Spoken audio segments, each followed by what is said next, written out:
அழுகு மாதிரி கொட்டுறீங்க இல்லைங்க தொட்டில வந்து நிக்குதுங்க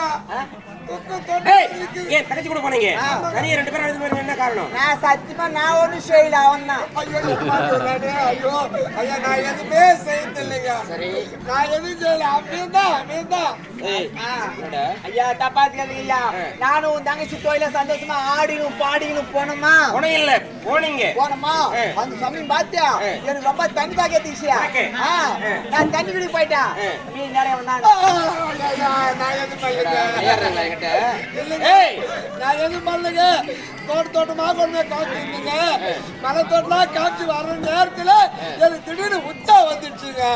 அன்னைக்கு நான் உச்சா போயிட்டேன். வேண்டாம் இருந்தான் மாற்றி அது சமயம் பார்த்து தங்கச்சி வந்துச்சு.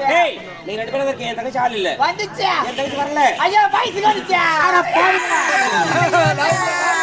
நான் சத்தியமா நான் இல்ல. என்ன பண்ணா நான் பண்ணல. எனக்கு ரொம்ப நாளா வருத்தம்டா. இந்த வயசாயிட்டு என் தங்கச்சி வயசுக்கு ரொம்ப வேதனைப்பட்டிருந்தேன். பத்தாண்டா எனக்கு ரொம்ப சந்தோஷமா இருக்கு. ஆமாண்டா என் தங்கச்சி வயசுக்கு வந்துச்சு இல்லையா, அதனால என் தங்கச்சிக்கு நான் புட்டு கொடுக்க போறேன்டா. முழுசா குத்தா வேணான்னு வச்சு குத்தா வேணான்னு அரிசி மாவுல புட்டு இடிச்சு கொடுக்க